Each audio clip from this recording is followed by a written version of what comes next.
And joining us now from the Loyola University Maryland Selinger School of Business is Gerard Athaide, Professor of Marketing, Chair of the Marketing Department.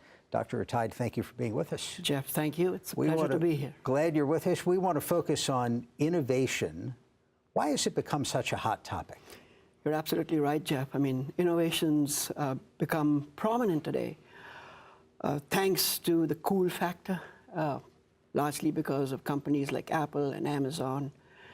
And at various points in time in the past, companies focused on, for example, total quality management. Witness, for example, the Japanese automakers who gained market share because their emphasis on quality management throughout the design and manufacturing process. Other companies like Disney, for example, are focused on the customer experience. And of course, you have companies like Walmart, which focus on supply chain efficiencies. But increasingly today, companies recognize that innovation as an organizational capability can be an important source of competitive advantage. Now, there are some big names that you've talked about that are well known for innovation: Apple, Amazon. Do you necessarily have to invent the iPhone or invent the Amazon model and their various technologies to be innovative? Absolutely not, and that's the beauty of it. Innovation really is a mindset. It's a philosophy.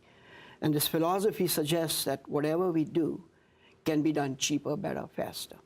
And so you do have the big bang innovations like the iPhone, but there are lots of small innovations. For example, finding new uses for duct tape would be a wonderful example of small innovations that nonetheless suggest the need for cheaper, better, faster. So from a business standpoint, a company would want its employees at every level to feel free to innovate, right? Absolutely. How do you make that so? Wonderful. And so the starting point for innovation is to create a culture that embraces risk, embraces wild ideas, and of course, tolerates the occasional failure.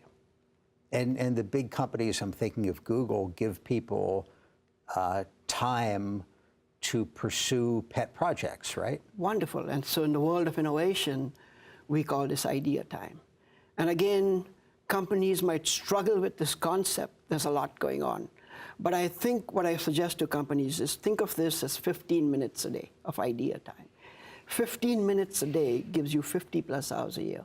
That's a lot of time to give an employee to focus on innovation.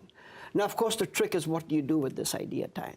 And again, what we know is that there are three important pillars to using this idea time. One would be observation, the second would be brainstorming, and the third would be prototyping.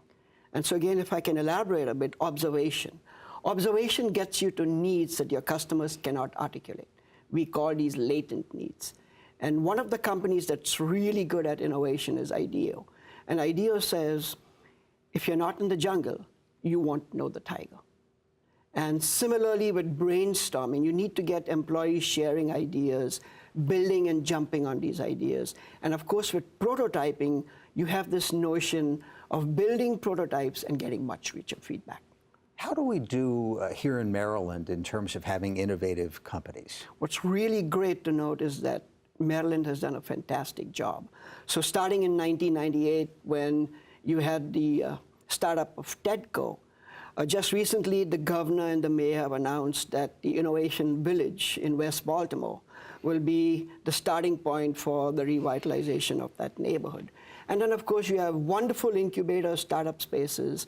I'm thinking now about Betamore, I'm thinking of City Garage, and I'm thinking of, for example, companies like Under Armour and McCormick, which have noted that for them, innovation is going to be one of the more important strategies.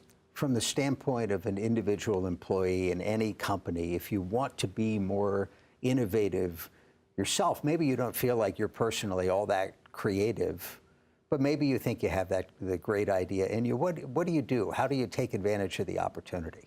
And again, I have a very simple suggestion here. Keep track of everything that bugs you, that frustrates you.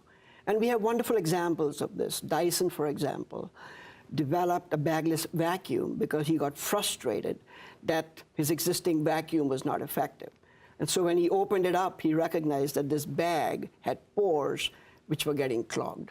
Netflix got started because Reed Hastings had an overdue video at Blockbuster, which required him to pay a huge fine. And so again, to elaborate here, I think there are three wonderful opportunities to keep track of your frustrations. One is your own experiences.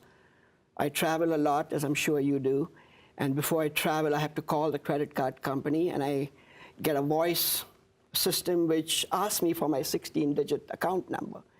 2 minutes later, I get a live representative, and the first question they ask me is, what's your 16-digit account number? Right. So that lends itself to an improvement. The same would be true with observations. You see old folks struggling to open up a can of soda, struggling to open up their pill boxes because they've lost the strength in their hands. And the same is true with conversations. Talking to folks, I know they're frustrated with the different rules for passwords.